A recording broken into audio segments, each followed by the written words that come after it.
जितने प्रिपेयर किए थे लगभग कल रात को जो मैंने पढ़ा वो भी, जैसे डिफेंस का मैंने पढ़ा था तो डिफेंस पे उन्होंने करीब हर एक मेंबर ने एक की टेक्नोलॉजी कैसे लाएं, तो वो थोड़ा बेनिफिशियल था। तो आपने प्रिपरेशन की थी इसके इंटरव्यू के लिए भी, क्या प्रिपरेशन की थी? कुछ नोट्स बनाए थे या फिर किस तरह से की थी तैयारी?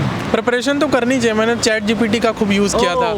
तो मैंने बहुत बढ़िया। हर एक जो टॉपिक था मेरा डेफ में, उसका जैसे मेरा सब्जेक्ट था फिलॉसफी, तो वो मॉक में जैसे सवाल मेरे से पूछा गया था उसी अकॉर्डिंग मैंने नोट्स बना लिया और मॉक से मेरा काफ़ी ज़्यादा रिपीट हुआ। बहुत बढ़िया। हाँ, मतलब टेक्नोलॉजी का आपने इस्तेमाल किया है अपने प्रिपरेशन के लिए? करना चाहिए, करना बिल्कुल। चाहिए। ये कौन सा अटेम्प्ट था सर, और आपका ऑप्शनल पेपर क्या थे, और ग्रेजुएशन क्या सब्जेक्ट थे? ग्रेजुएशन मेरा बीए था इलाहाबाद यूनिवर्सिटी से।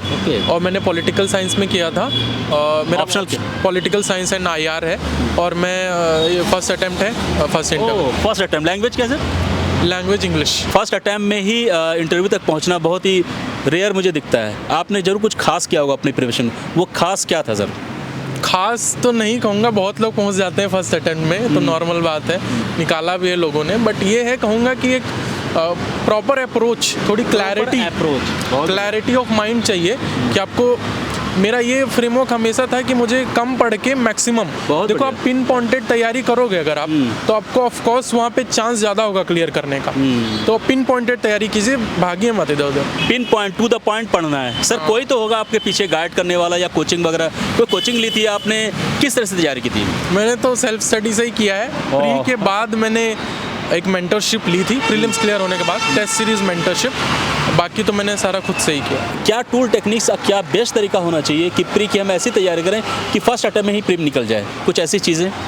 वो पहला तो आप ये देखो कि प्रीवियस ईयर 3-4 साल के उठाओ, आप वो पहले एनालिसिस PYQ कि वो ज़्यादा पीछे नहीं जाना है, 21, 22, 23, 5 years, 24, 5 साल का, क्योंकि अब थोड़ा पैटर्न अलग आ रहा है। तो आप उसको देखोगे अगर कि क्वेश्चन कैसे आ रहा है। अगर IR से ज्योग्राफी का कोई क्वेश्चन आ रहा है वो कैसे आ रहा है, जैसे अफ्रीका से अगर कोई निगेटिव न्यूज़ है तो वो आ रही है आजकल, तो पढ़ो उसका स्पेसिफिक नोट्स बना लो। 5-6 कंट्री में हुई लड़ाई, पूछ दिया उनमें से एक में, तो अब 6 प्रिपेयर किया, एक आ गया। तो वैसा आप ये रखो कि कम पढ़ के मैक्सिमम आउटपुट। ये होता है ना सर कि PYQ दिखना चाहिए, सभी कहते हैं और ये इंपॉर्टेंट है, but how to read PYQ कैसे रीड करें, उसका इस्तेमाल कैसे करें अपनी प्रिपरेशन के लिए? क्योंकि लोग कहते हैं कि मैं भी एक इनपुट देना चाहता हूँ कि PYQ में जो 4 ऑप्शंस होते हैं उसको ही पढ़ना चाहिए। कैसे देखते हैं इन चीज़ों को सर? बिल्कुल, आपको 4 ऑप्शन पढ़ना चाहिए कि ये गलत क्यों है। आप वो सीखोगे ना उससे कि क्वेश्चन मतलब किस तरीके से पूछा जा रहा है, जैसे ट्रेंड पता चलता है। ट्रेंड बिल्कुल एनालिसिस करना बहुत ज़रूरी है। आप खुद नहीं कर सकते, यूट्यूब पे सर्च करो, बहुत सारे वीडियोज़ हैं, एकदम आराम से लेट के देखो, लेकिन PYQ करके जाओ। PYQ को करने से और क्या क्या फ़ायदा होता है हमें प्रिपरेशन के लिए? एक बेस तैयार होता है इसका। जी, एक तो बेस, दूसरा आपका ट्रेंड हो सकता है, एनालिसिस हो सकता है, तीसरा आपको ये पता चल जाए, एक्सपेक्ट कर सकते हो कि इस एरिया से आ रहे हैं तो इस एरिया से आ सकते हैं। बिल्कुल। देखो किसी को कुछ प्रिसाइजली नहीं पता क्या आएगा, लेकिन आप 10 चीज़ें गेस करोगे, उसमें से 3-4 निकल गई, तो बेनिफिट हो गया आपका। बहुत बढ़िया। सर एक होता है ना कि इंजीनियर्स ज़्यादा आ रहे हैं UPSC में, खासकर CSET की बात करें, CSET मुश्किल होता है आजकल। IIT वाले जो बच्चे हैं वो भी CSET नहीं कर पाते।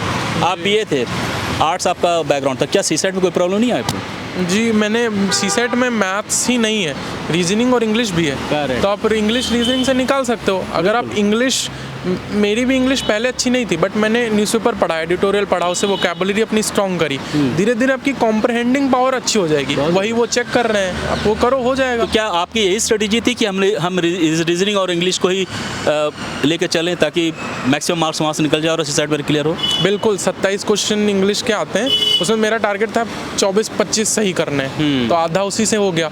बचा रीजनिंग का 5-6 कर दिया, मैथ का एक ईजी दिखा था इस बार, वो कर दिया था, बाकी तो क्या ऐसा नहीं है, रिस्क है ऐसा करना?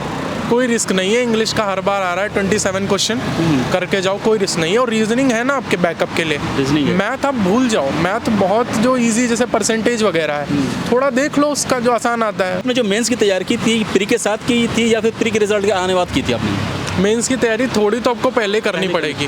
थोड़ा बहुत आप छोड़ सकते हो, जैसे मेरा एथिक्स वगैरह था, थोड़ा बहुत पोर्शन उसका छूटा था, थोड़ा और गैप्स थे कहीं कहीं, तो वो गैप्स आप प्री के बाद फुलफिल कर सकते हो, उतना कोई दिक्कत नहीं होता है। बट ओवरऑल आपका आइडिया होना चाहिए, PYQ का आइडिया हो थोड़ा तो बेटर पोजीशन पे रहोगे। नहीं भी है तो भी उतना कुछ है नहीं, निकाला है लोगों ने 3 महीने में भी पढ़ के।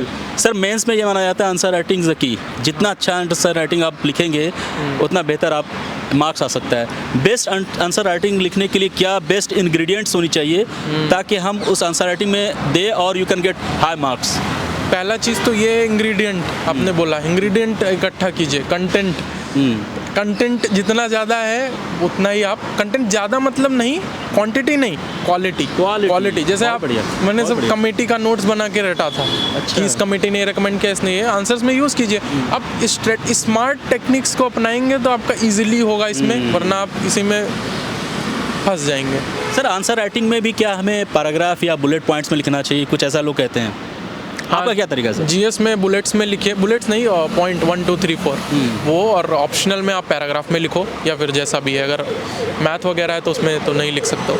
लास्ट में इस इंटरव्यू को ख़त्म करने से पहले जो मेन आज का टॉपिक है इंटरव्यू, उसके बारे में पूछेंगे। सर इंटरव्यू में किस किस तरह के सवाल थे? करंट अफेयर से कुछ सवाल थे क्या?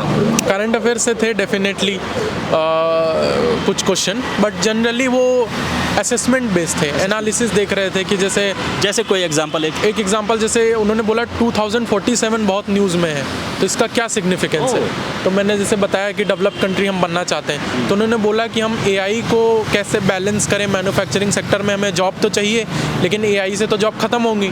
तो उसका जैसे मैंने आंसर किया कि सर AI से जॉब खत्म भी होंगी बट बनेंगी भी नहीं। तो वही वैसे था, बस एनालिसिस वाले से ज़्यादा क्वेश्चन थे। डैप से कुछ क्वेश्चन? डैप से थे डेफिनेटली। मेरा डिफेंस था, थोड़ा डिफेंस मेरा सब्जेक्ट था ग्रेजुएशन में, तो उसका भी उन्होंने पूछा था कि डिफेंस में क्या है, वो सब थोड़ा। ऑप्शनल से सर? ऑप्शनल PSIR था, तो उससे रिलेशन पूछा था नेबरहुड में, कैसे अच्छा कर सकते हैं नेबरहुड से रिलेशन, बहुत प्रॉब्लम हो रही है ना हमारी थोड़ी। So how you are going to rate yourself whatever you have delivered in interview today? कैसे रेट करते हैं? How you are confident? अभी मैं रेट तो नहीं कर सकता हूँ, बट ठीक है, अच्छा था ओवरऑल, वो तो हो जाए तो अच्छा है। Hoping. So wishing you all the best sir, and I want to see you in PDF, holy PDF। Thank you.